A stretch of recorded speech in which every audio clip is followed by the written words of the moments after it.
Hello friends, welcome back. तो आज तो काफ़ी मज़ेदार मैच हुआ। और आप लोगों में से जिन्होंने कल की पोस्ट मैच एनालिसिस देखी थी तो उनको याद होगा कि हम यही डिस्कस कर रहे थे कि सुबह का जो सेशन है वो ऑस्ट्रेलिया के लिए काफ़ी महंगा पड़ सकता है। और एग्जैक्टली वही हुआ। और जिस तरह से कल उन्होंने दूसरे दिन की शाम को बैटिंग की थी, उससे लग रहा था कि कुछ प्रॉमिसिंग उनका रिस्पांस रहेगा। हालांकि उसमें इंडिया के बॉलर्स की भी थोड़ी बहुत गलती थी, जो उन्होंने बॉल्स सही जगह पे पिच नहीं की और जिसका कि उन्होंने काफ़ी फ़ायदा उठाया प्रोएक्टिव होके। लेकिन उसमें एक फैक्ट और भी था कि शाम को पिच थोड़ी बैटिंग करने के लिए आसान भी रहती है। जैसा कि हमने देखा है पिछले 2 दिनों में भी मॉर्निंग सेशन में बॉल थोड़ा ग्रिप करता है और उसकी वजह से इंडिया को काफ़ी परेशानी हुई थी दूसरे दिन और उनके भी 4-5 विकेट चले गए थे। जिस तरह से उन्होंने बैटिंग की है वो उन्होंने एग्जैक्टली वही की जो फर्स्ट टेस्ट में की थी, क्योंकि उनके चेहरे पे पैनिक साफ नजर आ रहा था उनको। मुझे लगता है कि शायद वो बैटिंग के बिल्कुल बेसिक्स भूल गए हैं और ऐसा लग रहा है कि ऑस्ट्रेलिया ने कोई स्कूल बॉयज की टीम भेज दी है एक प्रोफेशनल टेस्ट टीम के अगेंस्ट खेलने के लिए। अच्छा, इंडिया को कुछ ज्यादा करने की जरूरत ही नहीं पड़ी। उन्होंने शुरुआत की अश्विन के साथ और लेकिन आज अश्विन ने एक बहुत अच्छी बात की जो कि कल उनसे नहीं हुई थी कि उन्होंने ट्रेविस हेड को उसके ऑफ स्टंप के बाहर बॉल खिलाया और उसको बाहर निकाला, जिसकी वजह से ट्रेविस हेड पहले ही ओवर में आउट हो गए। यही काम अगर वो कल शाम को करते तो शायद ट्रेविस हेड कल ही आउट हो गए होते। लेकिन चलिए, देर आए दुरुस्त आए। आज अश्विन ने जो किया तो इंडिया को नतीजा उनके फेवर में मिला और उसके बाद तो फिर शायद सारे ऑस्ट्रेलियन बैट्समैन को फिर से वही परेशानी हो गई कि अब हमको करना क्या है इस विकेट के ऊपर। और शायद उनको बस किसी ने कुछ समझाया ही नहीं है। बस सारे के सारे लोग आके स्वीप स्वीप स्वीप, आड़ा स्वीप, उल्टा स्वीप और सब तरह के स्वीप वो इन्वेंट करने में लगे हुए हैं।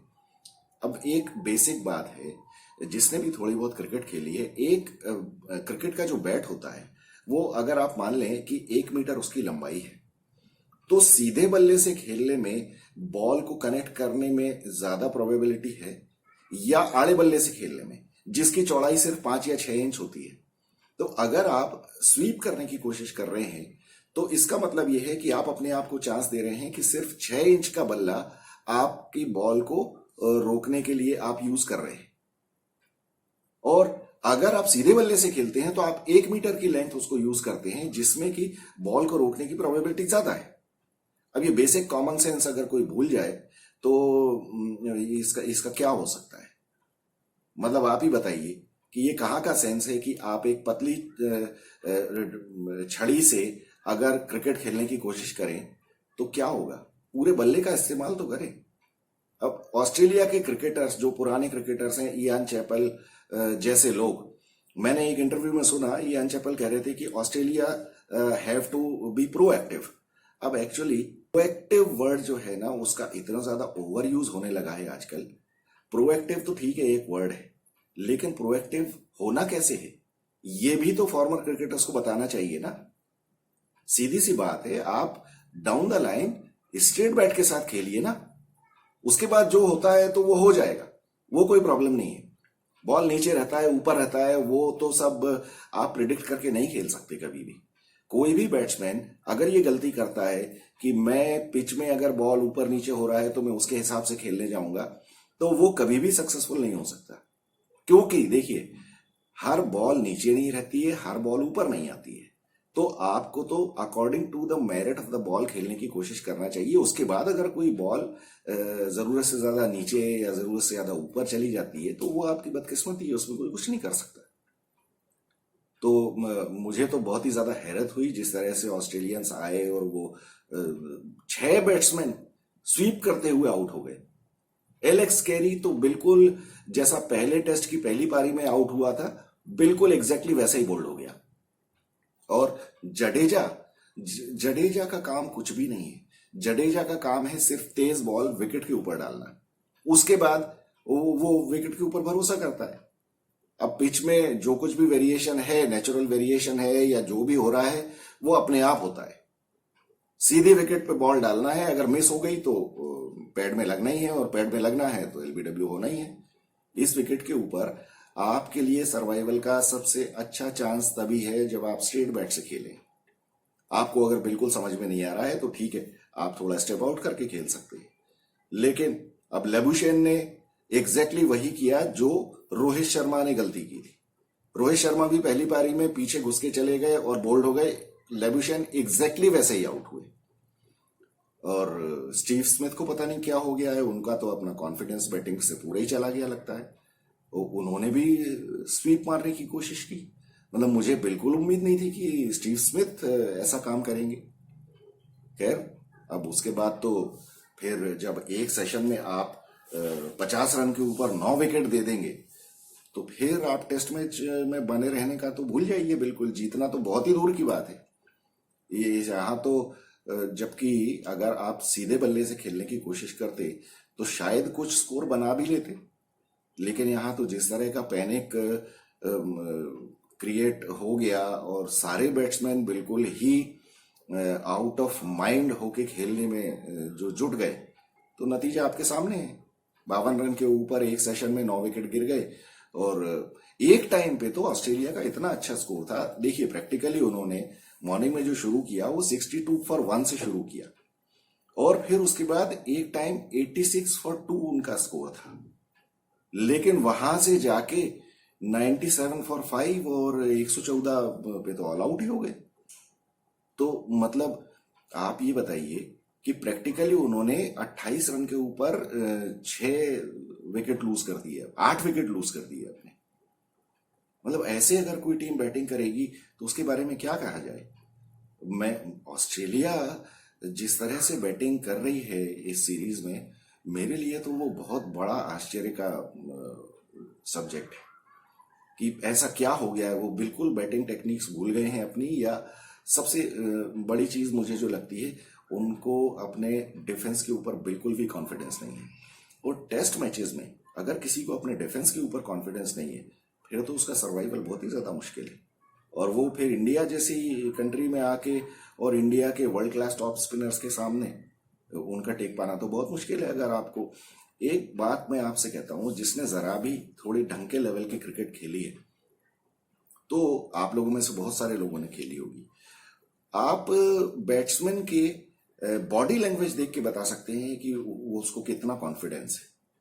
तो यहाँ तो जो आ रहे हैं बैटिंग करने के लिए, उनके चेहरे पे ऐसी हवाइयां उड़ी हुई हैं कि पता नहीं पिच में से कौन सी गोली, बंदूक और तोप निकलने वाली है, जो कि पता नहीं उनके साथ क्या कर देगी। अब मतलब ये अगर इस तरह से कोई बैटिंग करेगा तो कैसे काम चलने वाला है। और इस हार से जो हुआ है, वो सबसे बड़ा तो ये हुआ है मेंटल जो डेंट लगा है ऑस्ट्रेलिया को। और दूसरी बात जो है कि अब जो तीसरे टेस्ट और दूसरे टेस्ट के बीच में जो गैप है, वो इतना ज्यादा लंबा है कि आप ये देख लीजिए, 1 मार्च को मैच, आज 19 तारीख है। अब ये 10 दिन के बीच में क्या करने वाले हैं ऑस्ट्रेलिया। मुझे लगता है कि फायदा होने से ज्यादा इनको नुकसान होने वाला है इसमें, क्योंकि अब इनके लिए 10 दिन निकालना बहुत मुश्किल हो जाएगा और इनको कोई स्पिनिंग ट्रैक बना के कोई प्रैक्टिस करने का मौका तो देने वाला नहीं है। दूसरी बात, अगर दे भी देंगे तो इनको खुद के ऊपर भरोसा नहीं होगा, क्योंकि अल्टीमेटली इनको डर तो जडेजा और अश्विन से है, अक्षर पटेल से है। अब ये कोई भी बॉलर अगर इनके पास आ जाए, इनको प्रैक्टिस में अगर दे भी दिया जाए, तो इनको ये भरोसा नहीं होगा, क्योंकि फर्स्ट टेस्ट के पहले इन्होंने कोई अश्विन से मिलता जुलता बॉलर लेके आए थे और वो काफी अश्विन की तरह बॉलिंग कर रहा था। लेकिन उससे फायदा क्या हुआ? अल्टीमेटली अश्विन ने ही स्टीव स्मिथ को और लेबुशेन को आउट कर दिया। आज जडेजा ने कर दिया। तो कोई भी आप बॉलर अगर ले भी आएंगे इंडिया में प्रैक्टिस करने के लिए स्पिन करने वाला, तो वो जडेजा और अश्विन का रिप्लेसमेंट नहीं हो सकता है। तो इनको भी पता है कि ये कुछ भी कर लें, प्रैक्टिस कर लें, इन्हें अल्टीमेटली पार पाना है अश्विन और जडेजा से। अब ये कैसे कर पाएंगे, ये इनकी मेंटल टफनेस देखने वाली बात होगी। और मुझे लगता है कि ऑस्ट्रेलिया 4-0 से ही हार जाए। 4-0 से अगर हार जाएंगे तो इंडिया के लिए तो फिर बहुत अच्छा है, क्योंकि वो तो फिर WTC को क्वालिफाई भी कर लेंगे चैंपियन फाइनल के लिए। आज इंडिया को अश्विन और जडेजा के अलावा किसी और से बॉलिंग करवाने की जरूरत ही नहीं पड़ी, क्योंकि इन दोनों ने ही निपटा दिया। और ऑस्ट्रेलिया की तो बड़ी बुरी हालत हो गई। उसके बाद इंडिया को जब 115 रन बनाने के लिए बैटिंग करने आना था, तो फिर वही KL राहुल। हालांकि अब इस पारी में तो KL राहुल को दोष दिया नहीं जा सकता, क्योंकि उनका बहुत ही फ्रीक डिसमिसल हो गया। वो फॉरवर्ड शॉट लेग के पैर से लग के और बॉल बाउंस कर गई और विकेट कीपर ने कैच कर लिया। ऐसा तो मतलब once in a lifetime होता है। लेकिन अक्सर ये कहा जाता है कि जब आपका बैड लक चल रहा होता है या बैड फॉर्म चल रहा होता है, तो दुनिया भर के तरीकों से आप आउट हो जाते हैं। और जिसको ये कहते हैं ना कि जब आपका बैड लक होता है तो ऊंट पे भी अगर आप बैठे हो तो आपको कुत्ता काट लेता है। तो एग्जैक्टली KL राहुल के साथ वही हुआ। अब KL राहुल इन दोनों टेस्ट मैचेस में बुरी तरह फेल हो गए। हालांकि इस पारी में जो उनका फ्रीक डिसमिसल हुआ है, उससे बेनिफिट ऑफ डाउट उनको दिया जाना चाहिए या नहीं, ये एक डिस्कशन की बात है। और अगर वो नॉर्मल तरीके से इस स्कोर पे आउट हो जाते तो पक्का 100% ही वो तीसरे टेस्ट मैच में बाहर हो सकते थे। हालांकि राहुल द्रविड़ ने मैच के बाद अपने इंटरव्यू में ये जरूर कहा कि हम उनको बैक करेंगे, लेकिन बैक करने का मतलब एक्चुअली ये नहीं होता है कि हम उनको टीम में भी लेंगे। क्योंकि देखिए, शुभमन गिल ने टॉप फॉर्म दिखाया है पिछले कुछ टाइम में, और शुभमन गिल को इस टाइम मौका देना चाहिए, क्योंकि मैं ये बिलीव करता हूं कि जब कोई बैट्समैन फॉर्म में है तो उसको यूटिलाइज करना चाहिए, बजाय इसके कि एक बैट्समैन जिसने कि आज से 1 साल पहले कभी रन बनाए थे और जो पिछले कुछ कंटिन्यूअस टेस्ट मैचेस से फेल हो रहा है, उसको हम टीम में कंटिन्यू करें। तो मुझे लगता है कि KL राहुल के खुद के हक में भी ये ज्यादा अच्छी बात होगी कि उनको रेस्ट करवा दिया जाए। इसका मतलब ये नहीं है कि हम KL राहुल की कैपेबिलिटीज पे बिलीव नहीं करते, लेकिन कभी कभी ये प्लेयर के लिए अच्छा होता है कि वो थोड़ा रेस्ट कर ले, थोड़ा बाहर जाए और थोड़ा फैमिली के साथ टाइम स्पेंड करे और मेंटल टफनेस को रिगेन करने की कोशिश करे। It's a matter of only confidence with KL Rahul. He is a wonderful batsman, but he needs to do some soul searching. India की बैटिंग के दौरान मुझे लगता है कि पैट कमिंस ने एक टिक मिस कर दी। जब इनिशियली ऑस्ट्रेलिया की किस्मत से रोहित शर्मा रन आउट हो गए थे, उस टाइम तक पैट कमिंस को समझ जाना चाहिए था कि जो वो नया बच्चा है बॉलर कुनमैन, उसकी बॉलिंग में इतना जिप नहीं है। और टॉड मर्फी जो ऑफ स्पिनर है, जिसने पिछले मैच में 7 विकेट लिए थे, उसको भी काफी अच्छी तरह से बैट्समैन खेल रहे थे। तो पैट कमिंस को खुद मेरे ख्याल से एक फायरी स्पेल डालने के लिए आना चाहिए था और उनको ये कोशिश करनी चाहिए थी कि मुझे अपनी लाइफ के सबसे तेज 4 ओवर्स फेंकने हैं और सीधे विकेट टू विकेट बॉल करनी है। उसके बाद देखते हैं क्या होता है। अगर वहां पे पैट कमिंस ने 2 या 3 विकेट निकाल दिए होते, जो कि बहुत पॉसिबिलिटी है, मुझे लगता है कि आज जडेजा और अश्विन ने जो विकेट लिए हैं, अगर उस टाइम मोहम्मद शामी को लगाया जाता तो शायद वो भी 2-3 विकेट निकाल देते। क्योंकि ये विकेट ऐसा था कि जहां बैट्समैन बिल्कुल भी श्योर नहीं था, बॉल ऊपर नीचे हो सकती थी और क्रैक्स विकेट में इतने ज्यादा थे कि कुछ भी हो सकता था। तो मेरे ख्याल से पैट कमिंस ने ये एक पॉइंट मिस किया है। उनको खुद 4 तेज ओवर्स डालने चाहिए थे और कोशिश करनी चाहिए थी कि 2-3 विकेट निकाल दे। अगर 2-3 विकेट निकाल दिए होते तो इंडिया भी कोई बहुत ऐसी बैटिंग लाइनअप नहीं है, इनकी भी हवा बंद हो जाती है पैनिक में, और किसी भी टीम की हो सकती है। जबकि पता है कि अगर मान लीजिए 65 रन पे 5 विकेट हो गए होते इंडिया के, तो इंडिया को भी लेने के देने पड़ सकते थे। लेकिन पैट कमिंस ने वो मिस कर दिया। वो बस वो स्पिनर्स पे ही रिलाई करते रहे, जबकि वो देख रहे थे कि उनकी बॉलिंग में कुछ हो नहीं रहा है। और फिर जैसा कल मैंने डिस्कस किया था कि जब आखिरी में 40-50 रन बचते हैं और विकेट्स हैं चेजिंग टीम के पास, फिर तो उनका कॉन्फिडेंस भी बढ़ जाता है और फिर वो रिस्क लेके, वो जैसे श्रेयस अय्यर ने आके वो 10-12 रन जो एक छक्का और चौका मार दिया, बस उसमें ही काम हो जाता है। क्योंकि विकेट्स आपके हाथ में है। अगर चले भी गए, जैसे श्रेयस अय्यर आउट भी हो गए, तो उससे क्या नुकसान हुआ, क्योंकि रन ही इतने कम थे। तो पैट कमिंस को अपने आप को बैक करके आना चाहिए था बॉलिंग करने में। अब देखते हैं कि नेक्स्ट टेस्ट मैच में क्या होता है। बीच में भी हम आके बात करेंगे इस बारे में, ऑस्ट्रेलिया क्या कर सकते हैं, क्या नहीं कर सकते हैं। सबसे पहले तो उनको ये स्वीप शॉट को कट आउट करना चाहिए बिल्कुल।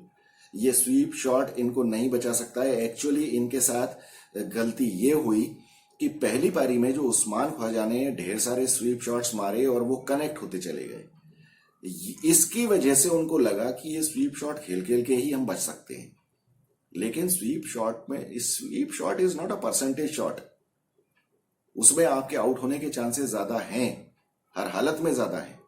बेहतरी इसमें है कि आप सीधे बल्ले से खेलें, सीधे बल्ले से खेलें और उसके बाद फिर कोशिश करें कि बॉल ऊपर नीचे ना हो, और कम से कम हमारी अप्रोच तो सही होनी चाहिए। अगर हम खेलेंगे ही गलत, शॉट ही गलत सिलेक्ट करेंगे और फिर उसके बाद उम्मीद करेंगे कि रिजल्ट हमारे फेवर में आ जाए, तो ऐसा तो होना मुश्किल है। और ऐसे विकेट पे जहां पे कि स्पिन इतना ज्यादा हो रहा है और बॉलर्स इतने जबरदस्त एक्यूरेट हैं, तो जडेजा और अश्विन तो प्रोफेशनल्स हैं। ये लोग तो किसी भी टीम को खा जाएंगे, जो उन्होंने बर्बाद करके छोड़ दिया पहले ही सेशन में। अब आप उनको मौका दोगे तो हर बार अश्विन आपके पैर पे बॉल नहीं करेंगे, जैसा उन्होंने कल शाम को किया था। आज उनको भी समझ में आ गया होगा कि उन्होंने कल क्या गलती की थी। तो आज उन पहले ओवर में जो सही टप्पे के ऊपर बॉल डाली, ट्रेविस हेड को समझ में ही नहीं आया और एज निकल गई। तो ऑस्ट्रेलिया के लिए अभी काफी कुछ है सोचने के लिए। देखते हैं उनका टीम मैनेजमेंट क्या करता है और फॉक्स न्यूज उनको क्या सलाह देते हैं। तो बात करेंगे हम, बीच में भी हम कभी मिलेंगे आपसे। तो until next time, thank you so much for watching.